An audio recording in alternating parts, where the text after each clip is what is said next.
G'day, this is Darren from Property Prosperity. Today I thought I'd have a bit of a chat to you about a meeting I had today with a civil engineer. I don't know if anyone knows what a civil engineer is, but basically they design all what's called civil works. So civil works are things like roads and sewer connections and water connections and stormwater and electricity and a whole pile of different things associated with doing a development. So we're actually having a chat about how complicated things become when you're actually doing a larger development. So, for a lot of my clients, I'm helping out with smaller scale developments where we're sort of, they've got an old house on a, just an average size, quarter-acre block, which is sort of 700-800 square meters, and you knock the house down, you subdivide it into two, or it might be a 900 square meter block, so you might be able to subdivide it into three, or, so smaller scale developments, they're relatively simple because you've got access. Generally, you have access to a road, and so you'll be able to leverage off the existing infrastructure that the council have already provided,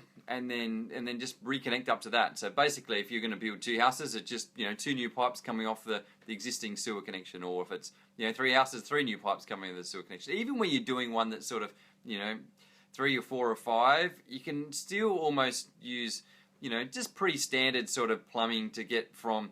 Not much different from just building a normal house, essentially. What happens when you start going over maybe about 4 houses?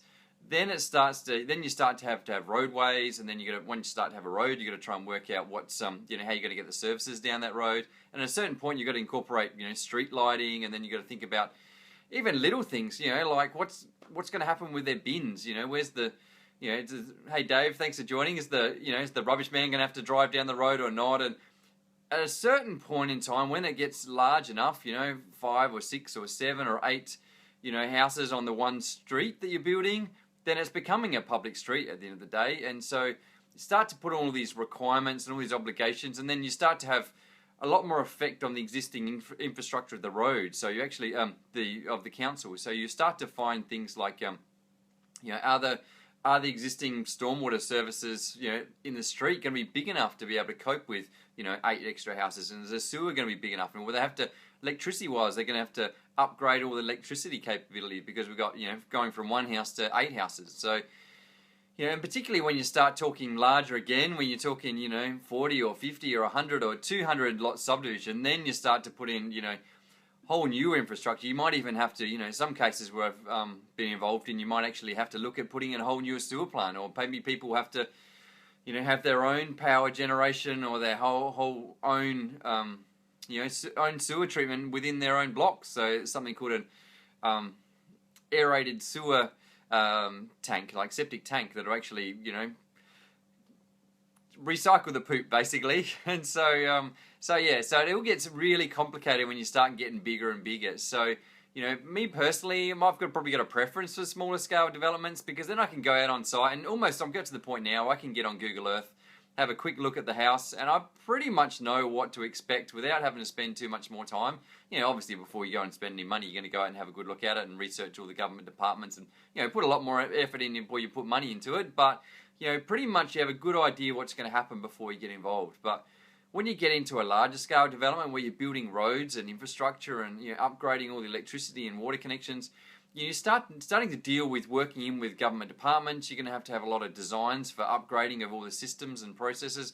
You've got to incorporate that within SA Water. As far as what the cost for some of those things, it's going to be really vague and it's really unknown, and it might be unknown for quite a long time. Even to engage someone like a civil engineer that might come in and help you design all the the stormwater system or the sewer system or the electricity system, all those different things they're going to have to take into account. Even, designing up the road and how it's actually going to be constructed and structured. So, all those things are going to be quite detailed and quite technical, and obviously they have to be built to a very high standard. So, because they're essentially lasting for many, many years, tens, if not hundreds of years, basically. So, if you're going to that sort of extent, the technical drawings and the detail you have to go in is quite extensive. So you might find to do a subdivision where you're subdividing into, at the moment I'm doing a subdivision from 1 into 8.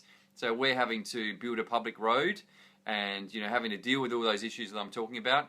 At the end of that, we're actually, the reason I call it a public road is because we're going to build it, so it'll be a private road essentially at the start, and then we're going to gift that back to the council. So the council then going to take over ownership of that road. So nowadays what happens is council are quite concerned about having to foot the bill for all these developments. So what they do now is they say, hey, if you want to do a development, you're going to have to cover the costs, and we may or may not take over the responsibility of that road down the track. And if we do, you're going to make sure you build it to a certain standard for us to be able to take over it down the track. So essentially, you're building the road for them, you're building all the services and the infrastructure for them, and you're going to gift it back to the council. So you can imagine the costs associated with building a road and all those services. It goes into hundreds of thousands of dollars, even just to draw up these plans of just trying to work out what's possible and what's not possible, and liaising with all the government departments, which is something what a civil engineer would be involved in doing. Literally it's tens of thousands, $20,000, $30,000. Sometimes with a larger development, when you're doing like you see people doing a subdivision of farmland, might be into 50 or 100 or 200 blocks.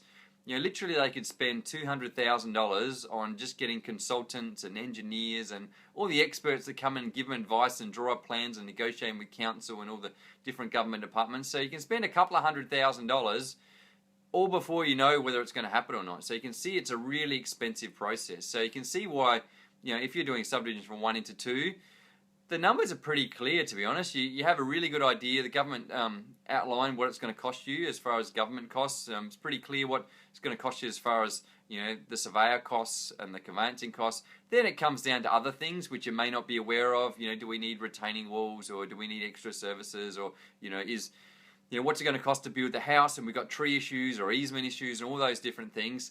But someone that's relatively experienced, once you start doing lots and lots of developments, you start to know what those things are, and you can relatively predict what those costs are. They're quite relatively clear to try and work those out.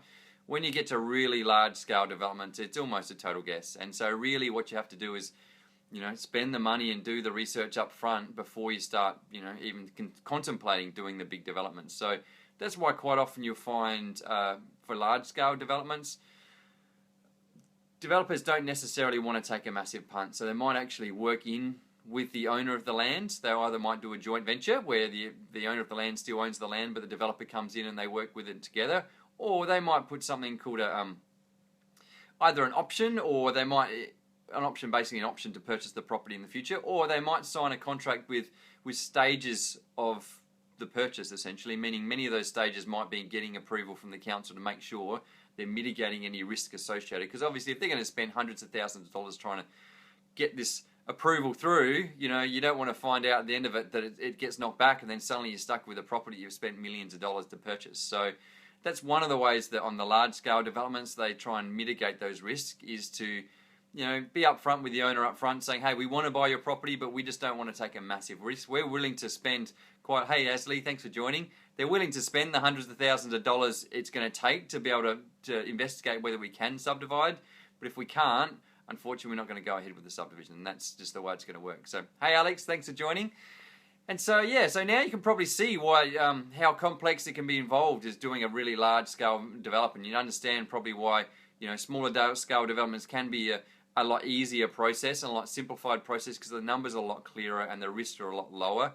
And quite often a lot of developers come a little bit unstuck because they start out doing lots of small-scale developments, 1 into 2 or 3 or 4, and then when they start to do the larger developments into 8 or 10 or 20 or 30, that's when they start to maybe be a bit outside the comfort zone and their area of expertise, and they particularly because you're talking about huge amounts of money, and even just the holding costs, basically the interest charges associated with hold on to a property that's potentially worth millions of dollars can be really expensive, and that can be the difference between being really profitable and going broke. So you can see the risks involved from developers. I know from people's perspective, developers are out there making lots of money and they're all really rich, but they are taking huge risks sometimes to make that happen. So but don't be fearful. If you've got a smaller scale subdivision, 1 into 2, 3 or 4, the risks are quite minimal, to be honest. If someone that's quite experienced has done it very often, then you're going to find you're pretty much in safe hands. You can have a pretty good idea of where you're going to make money right from the very start before you've even gone down the track of spending too much money. So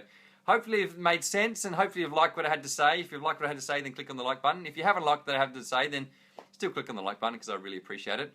And if you know someone that's contemplating a subdivision, whether that's a small scale subdivision or maybe they're thinking about doing a big development, maybe you want to share this post just in case and give them a little bit more information, make sure they don't make any mistakes that a few other developers make. So Thanks for your time, and if you've got something you'd like to talk about, you've had an experience doing a large-scale development, and maybe it's gone really well, maybe it hasn't gone so well, or even a small-scale development, I'd love to hear about it and put a comment in the comment box, or if you'd like me to chat about something in the future episode, then put a comment in the comment box, and I'm happy to chat about it.